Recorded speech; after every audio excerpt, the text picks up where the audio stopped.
আল্লামা ওমর ফারুক সন্দীপী হুজুরের চমৎকার একটি ওয়াজ। ভিডিওটি সবাই মনোযোগ দিয়ে শুনুন। হুজুর একটা আমল কথা শিখিয়ে দিয়েছেন, যে আমল দুনিয়া ও আখিরাতের জন্য সর্বোত্তম আমল। এই আমলটি কিভাবে করতে হবে হুজুর ভিডিওতে সম্পূর্ণভাবে বিস্তারিত বলেছেন।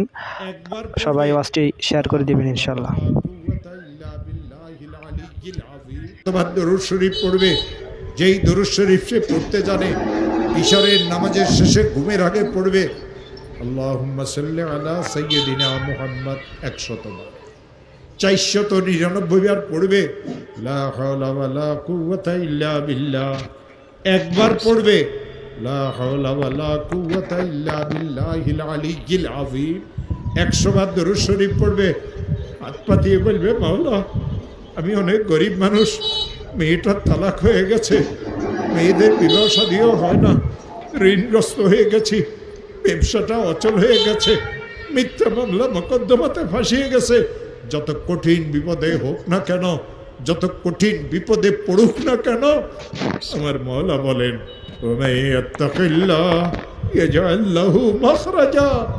আমি তার জন্য উদ্ধারের রাস্তা করে দেব।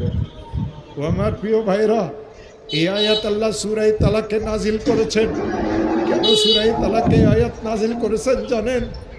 ইসলাম ধর্মে সবচেয়ে নিকৃষ্টতম জায়েজ হলো এই তালাক। এই তালাকের কারণে দুইটা পরিবার ধ্বংস হয়ে যায়, মাসুম বাচ্চাদের জীবন ধ্বংস হয়ে যায়। এই তালাকের কারণে মানুষদের অবস্থার এমন সৃষ্টি হয় যে সে বর্ণনাও করতে পারে না। বড় বোনের তালাক হয়ে গেল, ছোট বোনগুলির বিবাহ আটকে গেল। নিশ্চয় মেয়েরা খারাপ, নাইলে কেন তালাক হইল? জামাইকে দেখতে তো অনেক ভালো লাগে। আমার প্রিয় ভাইয়েরা, এই মেয়েটা শ্বশুর বাড়িতে শান্তিতে ছিল না, বাপের বাড়িতে যতদিন ছিল ঘরের কাজ কামে মেয়েকে করা লাগতো। শ্বশুর বাড়িতে যাওয়ার পরে এই মেয়ের এত কষ্ট হয়, কাউকে খুলিয়ে বলতে পারে না। বাপ গরিব মানুষ, বাপের কাছেও বলতে পারে না, নীরবে সহ্য করে। যৌতুক নামের এক অভিশাপ মুসলমানদের ঘরে ঘরে ঢুকেছে। ইসলাম ধর্মে যৌতুক হারাম, ইসলাম ধর্মে যৌতুক হারাম। ব্যয় বাড়ির চেয়ার কুর্সি, ব্যয় বাড়ির ডাইনিং টেবিল, ব্যয় বাড়ির থেকে খাট নিয়েন না মুসলমানেরা।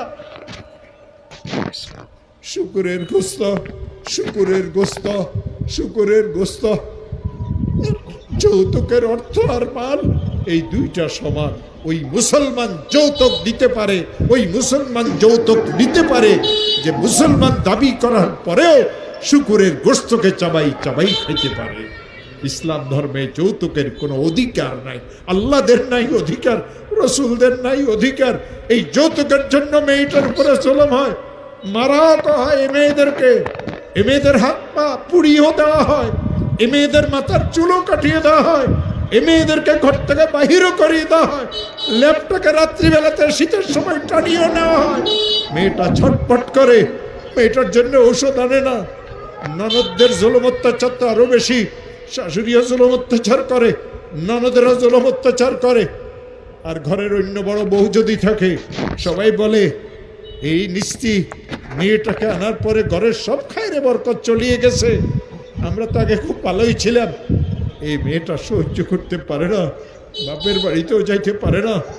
একসময় মেয়েটাকে তালাক দেওয়া হয়, মেয়েটার চোখে পানি থাকে, কলিজা ভাঙ্গিয়ে চুরমার সারখার হয়ে যায়। এই মেয়েটা একসময় বাপের বাড়িতে ফিরিয়ে আসে, আত্মীয় স্বজন আগের চোখে আর এই মেয়েটাকে দেখে না। ও আমার প্রিয় ভাইয়েরা, যতদিন আব্বা আম্মা আছে মেয়েটার হয়তো কষ্ট হয় না। বাপ জন্ম দিয়েছে কিছু বলে না, মা পেটে ধারণ করেছে কিছু বলে না। এই মেয়ের আসল কষ্ট তো সেই দিন শুরু হবে যেই দিন এই মেয়েটার আব্বা আম্মা মারা যাবে। এই ঘরেই সে জন্মগ্রহণ করেছিল। তালাকের কারণে ভাবিরা এই মেয়েটাকে কাজের বউ আর কাজের মেয়ে পরিণত করিয়ে নিবে। ঘরের সমস্ত কাজে মেয়েকে করা লাগবে, যেটা পারে সেটাও তাকে করতে হবে, যেটা পারে না সেটাও করতে হবে। খাবার যেটা পচা বাসি তাকে খাইতে দেওয়া হবে। একসময় মেয়েটা বিছানায় পড়িয়ে যাবে, অসুস্থ হয়ে কাতরাইতে থাকবে। ভাইদেরকে বলবে, ভাই আমার তো আর সহ্য হয় না, আমার জন্য একটা ওষুধের ব্যবস্থা করো। ভাইয়েরা বলে তোর মরিয়ে যাওয়াটাই উত্তম, তোর কারণেই তো আমাদের পরিবারের এই দুর্দশা, সুন্দর তালাকের কারণে আমার 3 মেয়ের বিবাহ হয় না। লোকেরা বলে যার ফুফুর তালাক হয়েছে